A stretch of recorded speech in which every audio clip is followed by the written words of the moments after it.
45 वर्ष बाद पाकिस्तान की सुप्रीम कोर्ट ने यह माना है कि पूर्व जो फैसला दिया गया था किसी को मृत्युदंड का, वो फैसला गलत था और गलत फैसले के चलते मृत्युदंड दे दिया गया था।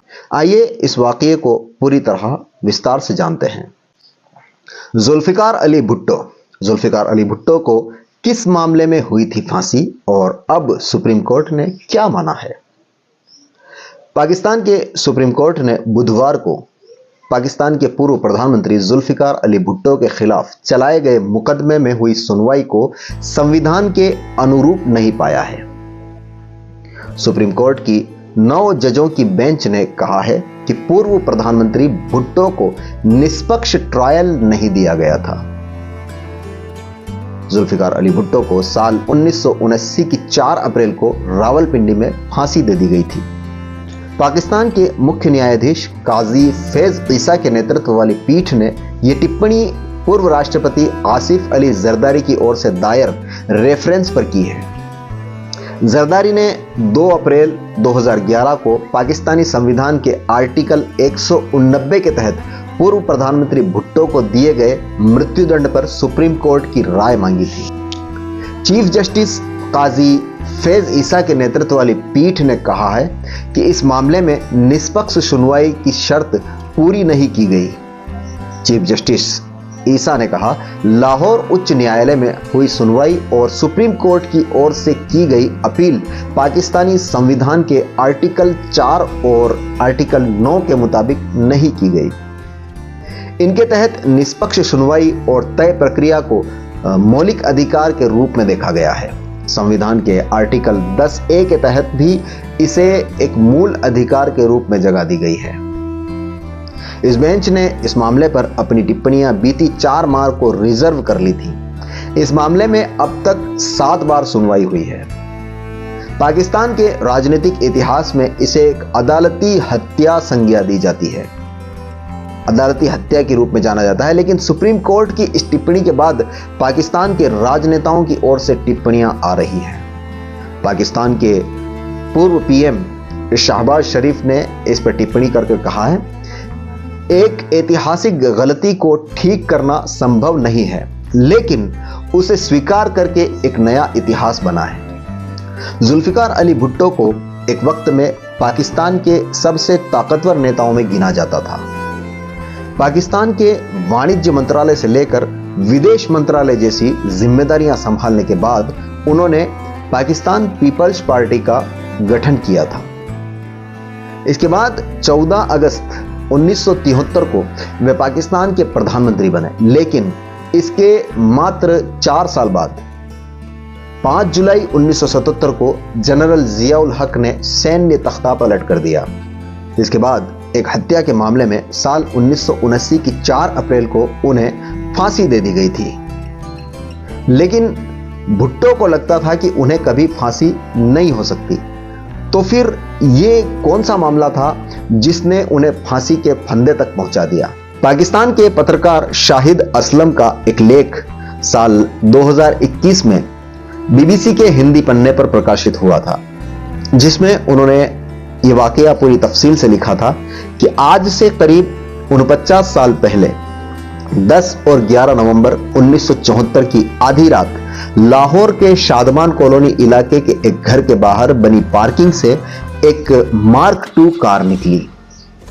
इस गाड़ी में 4 लोग सवार थे जो शादमान कॉलोनी से मॉडल टाउन में स्थित अपने घर जा रहे थे। रात के करीब 12:30 बज चुके थे और हर तरफ अंधेरा ही अंधेरा था। युवा अहमद रजा कसूरी कार चला रहे थे, जबकि उनकी बराबर वाली सीट पर उनके पिता नवाब मोहम्मद अहमद खान कसूरी बैठे थे। पीछे की सीट पर नवाब अहमद खान कसूरी की पत्नी और उनकी साली बैठी थी। गाड़ी चलते चलते जैसे ही शादमान कॉलोनी से कुछ दूरी पर स्थित शाहजमाल गोल चक्कर पर पहुंची तो उस पर हथियारबंद हमलावरों ने 3 तरफ से गोलियां बरसानी शुरू कर दी। अहमद रजा कसूरी सिर नीचे किए गाड़ी चलाते रहे ताकि गाड़ी में सवार सभी लोगों को उस जगह से दूरी पर ले जाया जा सके। लेकिन तभी फ्रंट सीट पर बैठे मोहम्मद अहमद खान कसूरी का सिर उनके जवान बेटे जो गाड़ी चला रहे थे उनके कंधे पर गिर पड़ा। बेटे का हाथ अचानक पिता के शरीर पर पड़ा और खून से लाल हो गया। गोलियां लगे अहमद खान कसूरी को अस्पताल पहुंचाने और उनके ऑपरेशन शुरू होने के कुछ ही देर में वहां 300-400 पुलिस अधिकारियों का काफिला पहुंच गया। इछरा थाने के तत्कालीन एसएचओ अब्दुल हई नियाजी ने एफआईआर लिखनी शुरू की।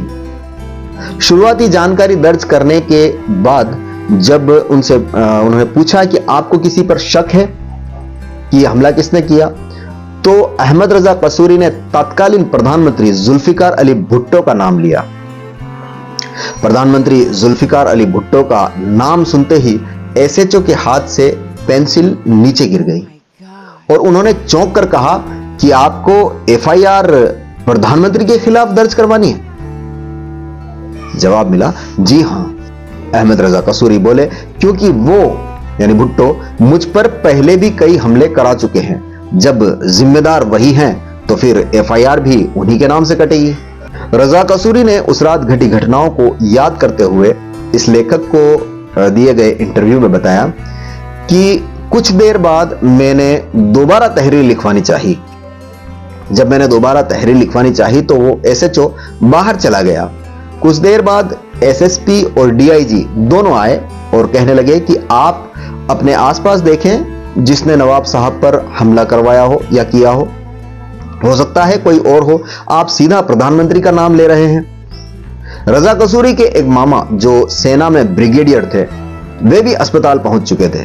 पुलिस ने उन्हें भी रजा कसूरी को समझाने के लिए भेजा, लेकिन रजा कसूरी इस बात पर अड़े रहे कि भुट्टो ने ही उनके परिवार पर हमला कराया है। सुबह के लगभग 3 बज चुके थे। इसी बीच डॉक्टर ने आकर अहमद रजा खान को बताया कि उनके पिता अब इस दुनिया में नहीं रहे। वे बताते हैं कि मैं ये सुनकर गुस्से से फट पड़ा और आपे से बाहर हो गया। पास में ही एक डंडा पड़ा था, मैंने डंडा उठाया और एसएसपी को, जो कि यूनिफॉर्म में थे, उनकी पीठ पर 3-4 मार दिए। इसके बाद दौड़कर डीआईजी को भी पीछे से एक लात मारी। वो भी गिरते हुए पुलिसकर्मियों के पीछे छुप गए। रात को करीब 3:20 पर अहमद रजा कसूरी ने अपने एक पड़ोसी की मदद से रिपोर्ट लिखी, जिसमें खुद पर हुए पिछले हमलों का भी जिक्र किया और अपने पिता की हत्या का आरोप प्रधानमंत्री जुल्फिकार अली भुट्टो पर लगाया। आखिरकार उसी साल फरवरी में जुल्फिकार अली भुट्टो को उनकी ही पार्टी के एमएनए के पिता की हत्या की साजिश के आरोप में एक मुकदमे में नामजद कर दिया गया। मोहम्मद अहमद खान का postmortem deputy surgeon medico legal Lahore doctor Sabir Ali ने किया। अगली सुबह यानी 11 नवंबर को पुलिस ने घटना स्थल का दौरा किया और गोलियों के 24 खाली कारतूस इकट्ठे किए और गोल चक्कर के पास स्थित एक घर की दीवार पर भी गोलियों के निशान मिले। कार की जांच से यह भी पता चला कि कुछ गोलियां ड्राइवर की सीट के पिछले हिस्से में फंसी हुई थी, जिनसे अहमद रजा खान भी बाल बाल बचे थे। हमले में इस्तेमाल किए गए हथियारों का पता लगाने के लिए गोलियों के खाली कारतूस तत्कालीन निदेशक forensic science laboratory Lahore Nadir Hussain Abidi को सौंप दिए गए। नादिर हुसैन आबिदी ने इन्हें जांच के लिए रावलपिंडी में सेना के जनरल मुख्यालय भिजवा दिए। जनरल मुख्यालय ने जांच के बाद बताया कि वे कारतूस 7 mm के हैं, जो चीन के बने हुए हैं, जिन्हें एलएमजी और एसएमजी राइफल से भी चलाए जा सकते हैं। शुरुआती जांच की निगरानी डीएसपी अब्दुल अहद को सौंपी गई, लेकिन 1975 में उनकी मौत के बाद इस जांच की जिम्मेदारी स्पेशल ब्रांच के मलिक मोहम्मद वारिस को सौंप दी गई। इसके साथ साथ पंजाब सरकार ने इस घटना की जांच के लिए लाहौर हाई कोर्ट के जज शफीउर रहमान की अध्यक्षता में एक न्यायिक आयोग का गठन किया। आयोग ने 26 फरवरी 1975 को अपनी रिपोर्ट पंजाब सरकार को सौंप दी, लेकिन उस रिपोर्ट को सार्वजनिक नहीं किया जा सका। जांच अधिकारी मलिक मोहम्मद वारिस की सिफारिश पर अक्टूबर 1975 में मामला दर्ज किया गया था, जिसमें कहा गया था कि आरोपी का पता नहीं लगाया जा सका। 5 जुलाई 1977 को जैसे ही जुल्फिकार अली भुट्टो की चुनी हुई सरकार का तख्ता पलटकर पाकिस्तान में मार्शल लॉ लगाया गया, तब से इस केस पर विवादों की वो गर्द लगनी शुरू हुई जो आज तक छटने का नाम नहीं ले रही है।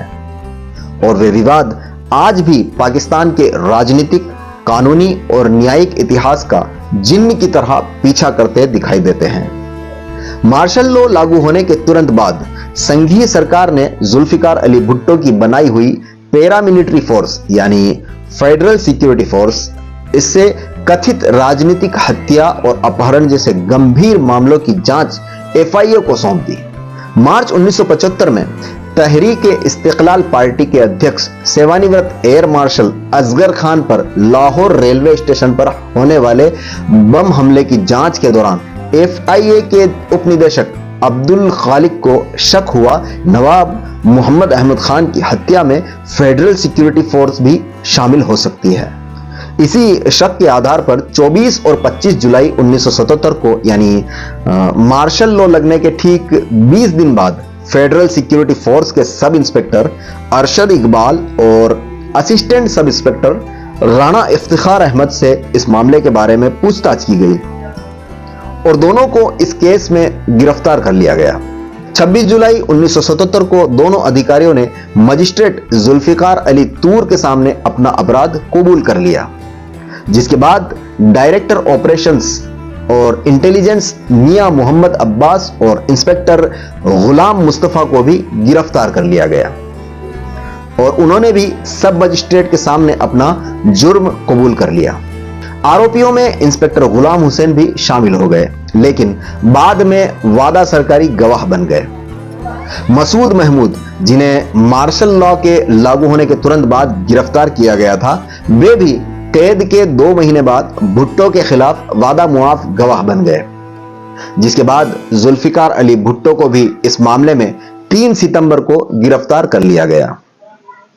भुट्टो की गिरफ्तारी के 10 दिन बाद जस्टिस के.एम. समदानी ने भुट्टो को जमानत पर रिहा कर दिया, जिसके नतीजे में कथित तौर पर जस्टिस समदानी को तुरंत पद से हटा दिया गया और 3 दिन बाद भुट्टो को दोबारा उसी मामले में मार्शल लॉ के तहत गिरफ्तार कर लिया गया।